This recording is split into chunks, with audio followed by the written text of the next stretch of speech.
Hey everyone, Ryan here with a behind the desk edition of Plague Scythe Studios. No, this is not a coronavirus newscast. This is a review of my new LG 27GL850 monitor. I'll probably be stumbling through that name a few times in this video, so bear with me. I don't know what it is with TV and monitor manufacturers. They just have the absolute worst naming conventions for things, but it is what it is.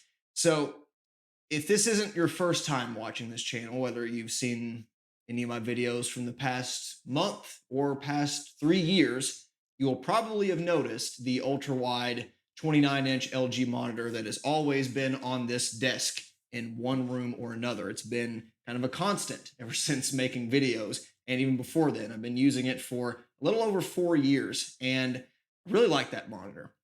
It's time for an upgrade for multiple reasons. And I'll be kind of going over not only my new experiences in a lot of the specs of this monitor that I've never had the long-term opportunity to use, but also my experience coming from an ultra wide monitor and going back to 16 by 9. Now, my subtitle for this channel, or motto, whatever the hell you want to call it, is indeed Gear Tech Metal. So most of the time when we talk about the tech side of things, it directly relates to guitar playing or music production, amp modeling, something like that. Today's example is a bit more broad. It certainly has helped in terms of music production and especially my video editing workflow, and I'll definitely touch on that. But let's be real here. This is 90% a gaming oriented upgrade for me. So if you're just like a pure video editor and that's all you do with your workstation, then you're probably better off putting this money towards something that's a little more specialized or doesn't have a few of the kind of gaming specific features this has.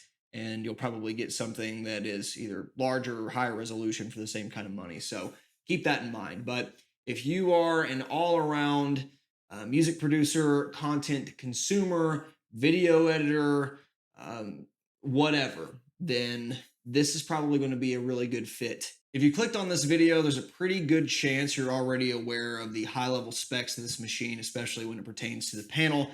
So we'll definitely dive into those into more detail. But a couple of quality of life features that is definitely worth pointing out. Number one, do have adequate I/O. If you do switch between like a console and PC gaming, then you'll have enough to do that. Though in some instances, you might have to get a splitter for some things. This does have an onboard USB 3.0 hub, which is good. Although there's only 2 ports, so in reality, you're only like expanding your hub capability by 1, which for me was enough because it allows me to add a webcam and even another external device if I need to. But as someone whose motherboard is completely out of space, it's a nice touch. It's just not as expansive as you might see on higher end monitors out there. The stand is also quite nice. It does assemble quite easily. You're literally like 1 or 2 clicks away and no screws required unless you're using an adjustable VESA mount or something like that. You can have this thing out of the package put together in 2.5 minutes flat. It's one of the easier assemblies that I've ever went through in terms of monitors or TV screens. And I personally don't feel the need to change around the default stand, as you can tilt and pivot the monitor. So you can even go this way. Of course, my cable management's a little tight to do that. The one thing you cannot do is swivel from side to side. I don't know why you would want to do that anyway. For the most part, even if you had this in like a triple monitor configuration, you're going to want it, kind of parallel to the stand, or if you drew a straight line there, parallel. So that's a feature that I'm not exactly missing. Either way, I think they did a really nice job with the default stand that's included. One thing that does kind of irk me, and it's just totally preferential, is the red accent. I kind of get it if you're going with an AMD themed build or even a red theme at that. I like to keep all my stuff color neutral because I get tired of colors really easily. So there's a good chance I'm going to pop this off and do a little bit of sanding and plastic dipping if it does get on my nerves. But even as is, it's not exactly distracting during the daytime. It's actually barely visible from where I sit, and you can't even see it at night with a dark room. So really not that big of a deal. Just keep that in mind if you have like a blue or green themed PC. And of course, there's no built-in RGB capabilities, at least on the back. This is It's an RGB panel, duh.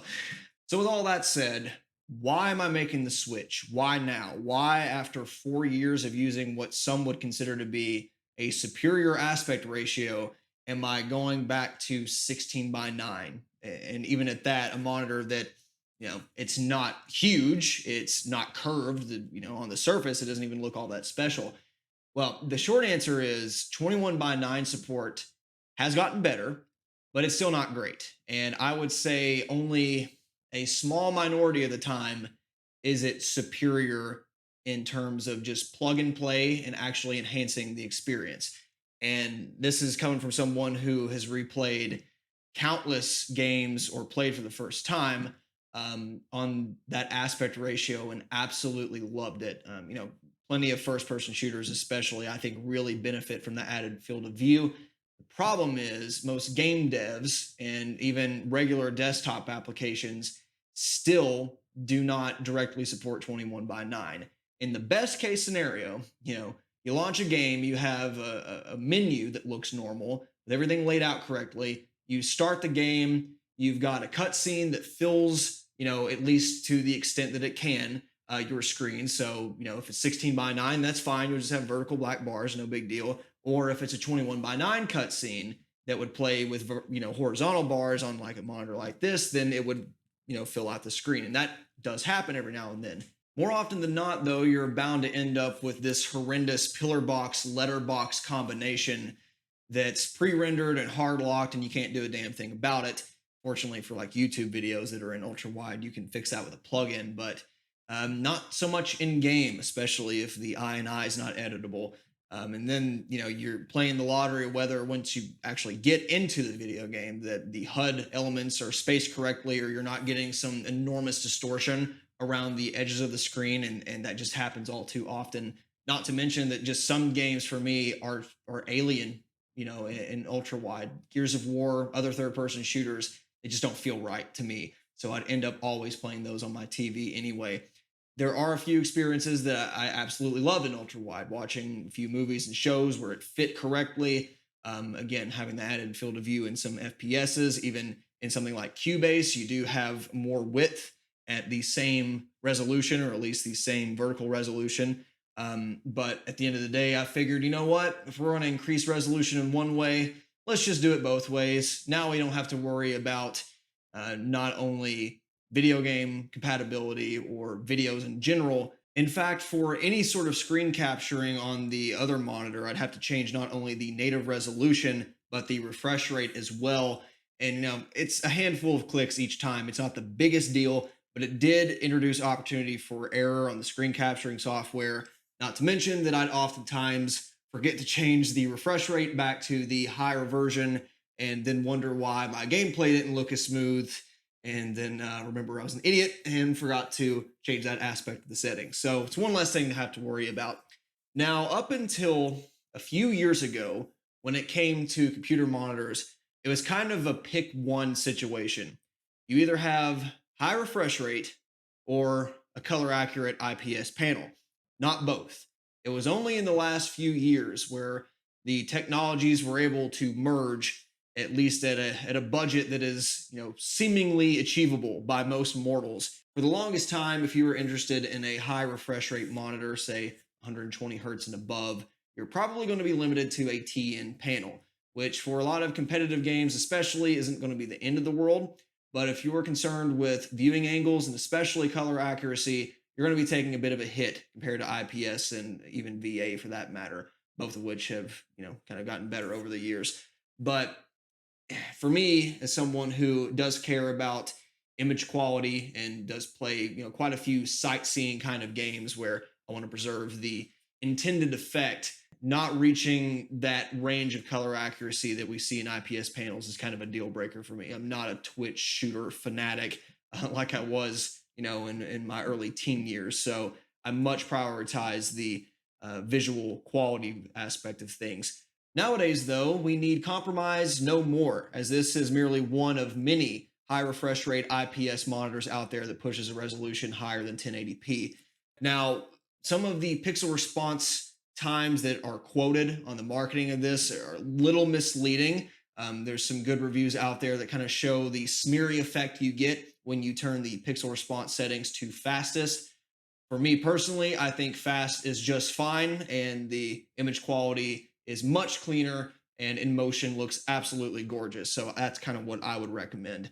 On top of that, I find this monitor to be so much more saturated and almost too contrasty looking out of the box compared to some of my previous monitors. Not to say that that's not accurate, but it's not what I'm used to seeing. But fortunately, the on screen display and everything's super easy to navigate. Just put it on the neutral color temperature, navigate over to RGB, and kind of turn them down to your taste. Again, for me, I think this would have benefited from a bit of a saturation control, but I just turned them down a couple notches and everything looked far more lifelike. Didn't have so much red and highlights in terms of the flesh tones and that kind of thing. But no matter how you have this thing set up, the colors are bound to pop compared to your typical TN panel from 5 years ago. Just keep in mind, to achieve the marketed color accuracy, a lot of these built-in profiles are completely useless. I don't know why monitor manufacturers still put this trash in there. I'm sure game developers and video creators just look at this with absolute disgust. It's just stupid. So set this up to be color accurate, pull up an image calibration picture and you'll be pretty much good to go. Fortunately, they do give you a quality report out of the box to kind of verify the gamma and everything is good. So you can at least trust it as far as that goes. Now, if this were just the specs that we've talked about up to this point, 1440p, high refresh rate, um, you know, IPS panel, it'd be pretty cool on its own. But what really sells this is the adaptive sync technology. Again, up until a couple years ago, and maybe even more recently than that, NVIDIA and AMD had their own standards. AMD FreeSync, which was actually kind of their own take on an open source standard that's included in the later revisions of DisplayPort. And then you had NVIDIA G-Sync. They both aim to solve the same problem with a couple different, implementations. The overall philosophy behind it is, though, is that you take a standard monitor or a TV screen that's refreshing at 60 hertz, or for high refresh rates like 120 hertz, 144 hertz, even up to 240 nowadays. I'm sure old CRT monitor owners are scoffing at that, but you have this constant refresh rate on the hardware level, but the game might be outputting different frame times, and it might slow down here or speed up there in terms of frame rate. And what would happen is you either get screen tearing some way along the screen because it's a static image, it doesn't work like a CRT does, or you have to implement VSync, which will drop your frames horrendously, trying to lock it to half the screen's native refresh rate or even lower if it drops below that threshold. So there really wasn't a good implementation on the software level. So what they did instead was make the screen refresh rate variable. That means if your PC is outputting your game at 90 frames per second for this amount of time, this refresh rate is 90 hertz. If it suddenly switches down to 75, it's going to adjust for that. And the effect is just a smoothness that is almost impossible to describe. A constant high frame rate is great, but on today's demanding games, even with the most punishing hardware, there's a good chance you're going to drop below that magical 120 hertz refresh rate every now and again. I would say I'm pretty sensitive to differences in frame times, and especially if we're talking about two independent frame rates at a constant stream. 60 and 75 FPS are big differences to me, and I would say anything over 100 on this kind of monitor is pretty buttery smooth. But the adaptive sync works as such that you don't really feel any of the changes. I think that's more important than keeping a constant frame rate, is that when it does change, and it's gonna, say playing Doom Eternal this week, it could be running a pretty smooth 110, 120 FPS. You get in a really intense fight scene. Maybe it'll drop down to 80 for a second, come right back up.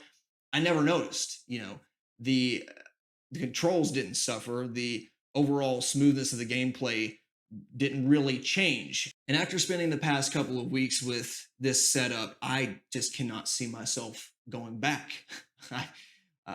Trying to just experience regular VSync again feels horrible. Just that added 10 milliseconds of latency, whatever it might be, especially if you drop below that threshold and you get a small stutter or it locks up at half the frame rate for a moment.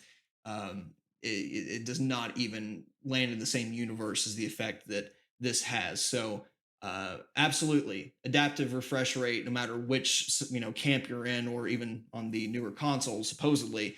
I think that is definitely the future. Now, is this perfect? No. Like I mentioned earlier, NVIDIA and AMD have their own takes on the adaptive refresh technology, but over the past year and a half or so, NVIDIA has actually loosened up the grip on what they're calling G-Sync compatible. Used to, a G-Sync monitor had a physical module built in it that did all of the adaptive refresh calculations and IO and all that stuff. And it has some measurable advantages over just the regular FreeSync standard. However, it made the monitors cost more, took longer to develop, there wasn't as many options out there. So what they eventually did was say, you know what, screw it. We're going to test a lot of these FreeSync monitors out there and make kind of automatic drivers for it where you don't have to do anything once you plug it in. And we'll tell you if it works with our graphics card. And this is one such model where this is technically FreeSync, but it is NVIDIA G-Sync compatible. Now, what does that mean in reality? In essence, that means this model and many like it don't have as large of a adaptive refresh window as some of the G-Sync module competitors. So for this specifically, it goes down to 48 hertz all the way up to 144 hertz. So as long as your refresh rate in game is somewhere in that range, you're going to get perfect synced frames on the monitor, silky smooth, everything's great. What happens when you drop below 48 hertz, though, is that it's basically like adaptive VSync in the NVIDIA control panel. It just turns off. So you're likely to get screen tearing or stuff like that. Now, for me, I don't think that's a big deal. If my game's running consistently below 60 FPS anyway, we got to make some changes. I'm going to be editing some settings or throwing more hardware at it. And if it does happen for a moment or two, and I did, see that happen in one really intense part of a game I was playing, it wasn't really distracting. No more distracting than if it were to happen on a 60 hertz monitor. And then, you're right back in the action. Some of the G-Sync module equipped monitors will actually triple or double frames to fall below that threshold. You can't make these monitors, a lot of these, run below 48 hertz. So they have to do some trickery and duplicate frames to get it lower. In my opinion, though, it's sort of taking good resources and throwing it after the wrong solution. I would much rather take that $150 plus premium you see on a lot of these G-Sync modules and put it towards more powerful PC hardware. That way you don't cross that threshold to begin with. That's my opinion, though. So a lot of good stuff out of this monitor. What's the catch? Well, for one, this is one of those HD aren't monitors. This does support HDR10. There's a really bad HDR effect profile on here. Don't use that. But the peak brightness of this display only being at 350 nits is hardly considered to be bright enough to even reach the lowliest standard for HDR, let alone true HDR. So it's better than nothing. It's better than your run-of-the-mill, plain IPS monitor from 10 years ago. But in my opinion, the desktop HDR experience still isn't really there yet for Windows. Can't really speak on the Mac side of things. Obviously, you won't be looking at a monitor like this probably. But this lies in the same kind of territory as my LG TV does, and the HDR-ish effect is nice on movies and certain games that support it. You do have to get over the slight dimming of the display needed to, reach the contrast levels necessary. So it's not a deal breaker, but it's also not something that I would use as an excuse to buy this monitor. True HDR is going to cost you more. It is just that simple. In my opinion, there's only a handful of games out there today that really benefit from it, and it's going to be a few more years before that's going to be really important to me. And if and when it is, it's going to be high resolution and probably more with cinematic experiences, not high refresh rate. Overall, then, my time with this monitor so far has been excellent, truly. Knock on wood, I've had no issues with dead pixels, color banding, backlight bleed. Obviously, you're going to have a little bit in the corners, but it's not excessive. It's not distracting. The blacks still get dark enough. and it's no worse than any of the other IPS monitors I've owned. I'd say it's actually quite a bit better. The long-term, endurance of this monitor is, yet to be determined. I can't look into the future, but all of the user aggregated scores seem to be pretty good in that regard. And given that this monitor has been out for a year, it's probably going to stay that way. It seems with a lot of monitors like this, if you're going to get a lemon, you're going to get it right out of the box. And it seems that QA has gotten better on all of these panels over the past couple of years compared to even as recent as 3 or 4 years ago. So I believe for the right buyer out there and someone that doesn't want to pay the cost of a 70-inch plus TV for a monitor that's no bigger than this, I can understand that pain.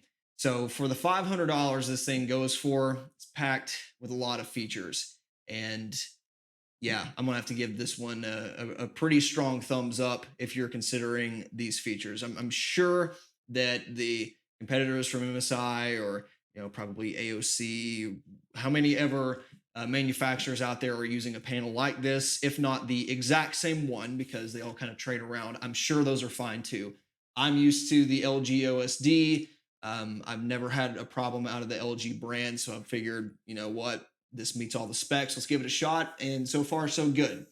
So I guess you'll be seeing this in the background of videos going forward, probably on some streams every now and again, and it'll definitely save me some work there and allow me to enjoy more eye candy in game, which is always good. So any other questions and comments, please leave them down below. As always, thank you so very much for watching. See you next time. Bye.